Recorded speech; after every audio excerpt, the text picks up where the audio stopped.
मनीषियों, जगत कल्याणी, ये सर्वज्ञ शासन भगवान सर्वज्ञदेव ने विश्व में ऐसा कोई जीव नहीं जिस जीव ने संसार के परमाणु का भोग न कर लिया। अनेक बार भुक्तो जुता मूर्मोहन मया सर्वी पुद्गला, मेरे द्वारा संसार के संपूर्ण पुद्गलों को भोग लिया गया है। जो भी वर्तमान में आपको दिख रहा है उच्छिष्ट है, बमन है, उस बमन पर ही जीव आनंदित हो रहा है। धन्य वे जीव जिन्होंने इस धरा पर आकर के वस्तु की यथार्थ वस्तुत्व को समझ करके समाधि को प्राप्त किया है। जिनकी धी समधि होगी वे ही समाधि कर पाएंगे। और धी समधि नहीं है, समाधि के लिए सबसे पहले समधि बनना पड़ेगा। लोक में समधि आपने सुना होगा, पिता दो हैं, जिसकी शादी हो चुकी है, पति का पिता भी पत्नी का पिता कहलाता है और पत्नी का पिता भी पति का पिता कहलाता है। दो पिताओं के प्रति समान बुद्धि हो जाए, इसका नाम है समधि। और दोनों पिताओं के अंदर दूसरे के पुत्र के प्रति पुत्रवत व्यवहार हो और दूसरे की पुत्री के प्रति पुत्री के वत व्यवहार हो, उसका नाम समधि। जो दहेज के पीछे, पैसे के पीछे एक दूसरे के प्राण लेने के लिए तैयार हुए हैं, वे किस बात के समधि? जब दो प्राणियों के प्रति समान बुद्धि होती है तब जीव समधि कहलाता है। लेकिन ब्रह्मांड में एक दिगंबर मुनि विश्व का समधि होता है। समधि जिसका सोच जैसा स्वयं के प्रति है वैसा जगत के प्राणी मात के प्रति समान बुद्धि हो, उसका नाम समधि। पहले समधि करना चाहिए, समधि करना चाहिए, फिर लगेगी समाधि। समधि करना चाहिए फिर लगेगी समाधि। जब तक जीव समधि नहीं करेगा तब तक समाधि पद को प्राप्त नहीं कर सकता। आज लोगों की भीड़ लगी है, मैं ध्यान करूं, हर एक बगीचे में, चौराहे पर, पर्वतों पर, मित्र खाली मैदान पर लोग बैठे मिल जाएंगे। बोले क्या कर रहे हो? बोले सब ध्यान कर रहे हैं। हे मित्र, मात्र बैठना ध्यान नहीं है,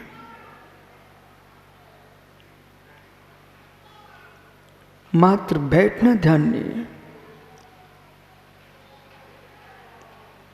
सोचना ध्यान नहीं है। ध्यान में प्रवेश करना चाहते हो, उस समाधि मरण के पास पहुंचना चाहते हो तो समधि की आवश्यकता है। और जब तक भोला समधि नहीं बना पा रहे हो, संप्रदाय फैला सकते हो, पंथ फैला सकते हो, परंपराओं के नाम पर समाज के टुकड़े कर सकते हो, हर व्यक्ति के परिणामों को क्लेश दे सकते हो, लेकिन समाधि नहीं कर सकते, समाधि नहीं कर सकते। कठिन साधना समाधि है, कठिन साधना समाधि है, उसके पहले समधि कठिन साधना है। विपण चाहिए, समधि चाहिए, समधि चाहिए।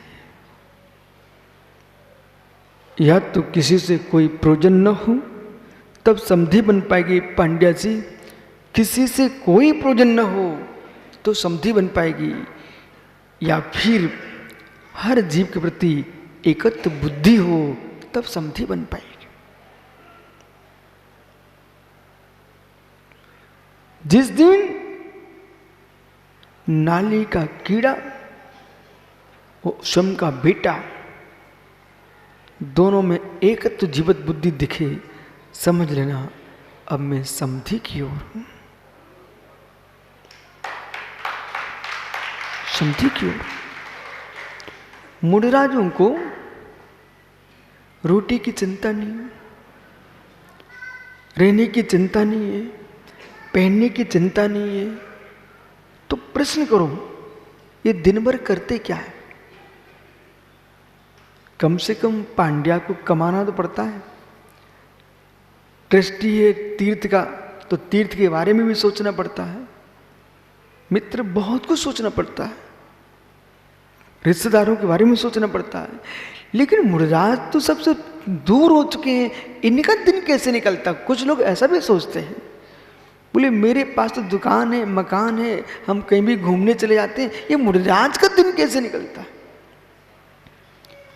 पंडित जी, मित्र, विश्वास रखना, जितना दुकान चलाने में मेहनत नहीं लगती, जितना पैसा कमाने में मेहनत नहीं लगती, रिश्तेदारों को मनाने में मेहनत नहीं लगती, उतना स्वयं के परिणामों को मनाने में मेहनत लगती है।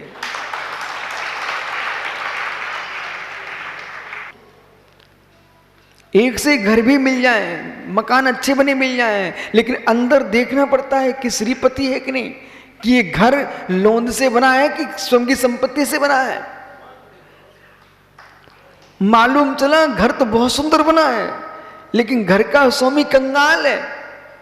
बैंक का लोन लेके घर तो बना लिया है, लेकिन घर में कुछ बचा ही नहीं है। तो ये खोजना पड़ेगा। फिर घर का मकान भी है, लोन से भी नहीं लिया, सब कुछ है, पर ये भी तो देखना पड़ेगा इनके परिवार के सदस्य कैसे। ये भी देख लिया, फिर ये भी तो देखना कि इनका स्वयं का चारित्र कैसा है, स्वयं का स्वभाव कैसा, जीवन कैसा है। जब कहीं आप बेटी के हाथ में बरमाला देते, बेटा अब तुम इसके कंठ में डाल दो बरमाला, ये पति योग्य है, ऐसी मुक्ति बनता देखती है, इसके भीतर का समाधि पना कैसा है, समधि नहीं है, समान बुद्धि नहीं है। यदि इसके में गबरे में गरमाला डाल दी गले में, पर इसने अपना मुझे स्वीकारा ही नहीं है, तो मेरी माला व्यर्थ चली जाएगी, जीवन बर्बाद हो जाएगा। जिस जीव के अंदर निज में और सिद्धों में एकत्व बुद्धि है, वही समाधि को प्राप्त करेगा। जिस जीव के अंदर निज में सिद्धों में एकत्व बुद्धि है, तब समाधि को प्राप्त करेगा। करो प्रसाद, करो पुरुषार्थ इस बात का, जगत के प्राणी मात के प्रति समान बुद्धि हो जाए। संकलित स्थान की इति हो जाए, विशुद्धि स्थान ऐसे उछले जैसे समुद्र में लहरें उछलती है। जिसके चित्त में विशुद्धि ऐसे उछले जैसे सागर में लहरें उमड़ती है, धाराएं उमड़ती है, ऐसे योगी के चित्त में विशुद्धि की लहरें उठती हैं, तब समाधि पद को प्राप्त करेगा।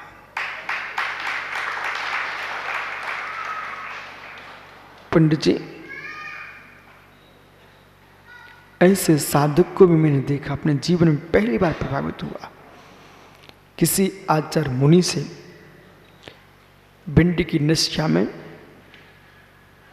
एक वृद्ध आचार्य अपने आसन पर थे। उनकी चौकी पर इतना विशाल ग्रंथ था, भीड़ लगी थी। वे अपने ग्रंथ का स्वाध्याय कर रहे थे। बाकी के भी साधक थे, कोई कहीं बैठे थे, कहीं बैठे थे। वो तो हर काल में होता है ऐसा। कोई चबूतरे पर बैठे थे, कोई मंदिर की दीवार पर बैठे थे, ऐसे भी मैं सब कुछ देख के आया। एक महात्मा जी बोल रहे थे, सुब्रत सागर जी, ओ भैया बड़ों बड़ों की पूजा है, ओ भैया बड़ों बड़ों की पूजा है। वो शब्द मैं सुन लिया। फिर मैं अंदर गया जहां भगवान महावीर स्वामी की श्याम वर्ण प्रतिमा है, वहीं पर गेट पे आसन लगा हुआ था आचार्य महाराज का। उनको मैं देख के आया, वहां भीड़ थी लेकिन वो अपना ग्रंथ पढ़ रहे थे। फिर मैं वापस आया। जो महात्मा जी मानस्तंभ की दीवार पर बैठे हुए कह रहे थे कि बड़ों बड़ों की पूजा है, मैंने उनसे कहा, इच्छा में महाराज ये बड़ों की पूजा क्यों? आप यहां बैठे बैठे ये बोल रहे हो बड़ों की पूजा है, पर जिसके लिए बोल रहे हो मैं उसे देख के आया हूं। उनके हाथ में ग्रंथ है, वो शरीर व्यवहार से निर्गंथ है, वो भावों में जिनवाणी ग्रंथ है। आप यहां बातें कर रहे हो, तुम्हारी पूजा हो कैसे जाए?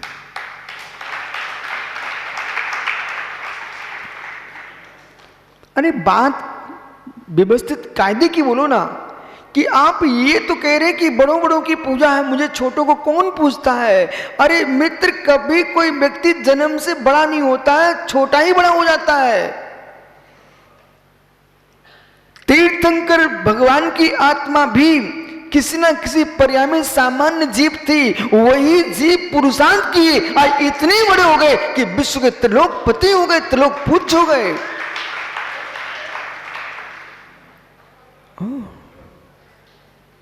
एक स्कूल दुर्ग है ना, दुर्ग छत्तीसगढ़ में, वहां पर हम लोग सुबह से शुद्धि को जाते थे। रास्ते में एक स्कूल पड़ता था। स्कूल के चेहरे भी तो कई प्रकार के होते हैं। हर स्कूल का स्तर भी तो बड़ा होता छोटा होता है, समझ गए ना आप? बाकी सब समझते हैं। जिसकी फीस लंबी है तो व्यवस्था भी तो लंबी होगी, पढ़ाने की व्यवस्था भी तो अच्छी होगी। और जिसकी फीस लंबी है, व्यवस्था भी बढ़िया है, वहां पर यदि बच्चों को कुछ खाने को भी बिक रहा होगा ना, तो वो उसका भी स्टैंडर्ड अलग ही होगा। अब वो स्कूल था छोटा सा, मैं प्रतिदिन देखता था, बिल्कुल किसी की छट्टी फटी है, किसी की शर्ट फटी हुई है, कोई बिल्कुल गरीब है, रंग बिरंगे कपड़े पहने बच्चे आ रहे हैं। पर उस स्कूल के बाहर जो बिचता था वो मालूम क्या था? कचरिया, कचरिया, इमली, छोटे छोटे मकोइयां बेर, बड़े बेर भी नहीं, बिरियों जरियों के बेर, ओहो बेर, कुल मिला के जितनी छोटी स्तर की वस्तु होती है वही वहां बिकती थी। भी बच्चे वहां से निकलते थे, बस वही खरीदते थे, वही लेके अंदर फिर चले जाते। मैं सब समझ गया। तुम्हारे खाने की योग्यता भी पर बौद्धिकता का विवेक ज्ञान करा रही है। तुम्हारे शरीर के कपड़े भी तुम्हारी बौद्धिकता का बोध करा रहे हैं। जैसा आप अच्छे से अच्छा कपड़ा, हमने सुब्रत सागर का एक ज्ञानी लोग आए, इनको धोतियां दिला देना भाई, इन्होंने धोती दिला दी और 4-5 लोगों को एक साथ बोले पहन के आओ। सबके एक से कपड़े दिए गए। जब पहन के आए ना, एक ऐसे पहन के आया जैसे बिल्कुल राजकुमार बन के आया। धोतियां एक सी थी और एक ऐसे पहन के आया बिल्कुल शुद्ध देहाती छाप, खलिहान में काम करने वाला किसान से ही बराबर। मैंने कहा भाई धोतियां तो तुम सबको एक सी दी गई, तुम्हारे पहनने की तरीका जो है ना आपकी बुद्धि का बोध करा रहा है। बोलो सत्य है कि नहीं? कपड़े का पहनना भी व्यक्ति की बुद्धि का बोध कराता है। थाली पर भोजन कर रहा है, स्वयं का पेट भर रहा है, उसकी विवेक उसका बोध करा देता है। भोजन करते करते मालूम चल जाता है इस व्यक्ति का स्तर क्या है। और भोजन तो बहुत दूर की बात है, यहां से वहां तक चलते आदमी दिख जाए तो मालूम चल जाता है इसका बौद्धिक विकास कितना है। फिर एक सी धोती देने के बाद भी बोला, बेचारी धोती रो पड़ी। धोती इसलिए रो पड़ी कि सामने वाले को पहनाई गई है वो क्या एकदम चमक रही है, और मैं किसके पल्ले पड़ गई कि पहले ही दिन है 50 सिकुड़ने उसके अंदर। और ऐसी गांठ लगी कि धोती रो रही थी कि हाय मुझे नहीं था मालूम। वो कैसे रो रही थी धोती, जैसे एक पत्थर की मूर्ति बन गई और एक संडासा में जाके लग गया। कैसे रो रही थी धोती, कैसे रो रही थी धोती, वो ऐसे रो रही थी। शिव का बाके दृष्टा सस अरुण भूपतिम, एक पुरुष पालकी ढो रहा है और एक पुरुष पालकी में बैठा हुआ है। ऐसे ही देख लो धोती रो रही थी कि मित्र ये भी मनुष्य एक पालकी पर बैठा है भूपति और एक पालकी ढो रहे कहार बनके। ऐसे मित्र गरीबों के कपड़े भी गरीब हो जाते हैं और अमीरों के कपड़े भी अमीर हो जाते हैं।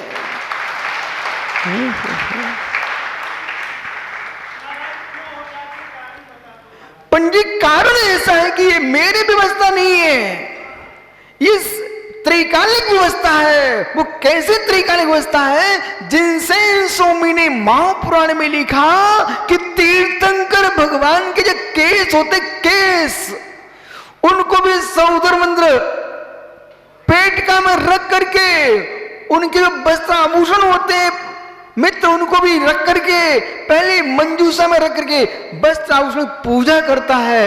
ओहो, महापुरुष के संयोग से ये मल भी पूज्य हो जाता है। पुण्यात्मा जीव का संपर्क पृथ्वी को भी पूज्य करा देता है, वस्त्र को भी पूज्य करा देता है।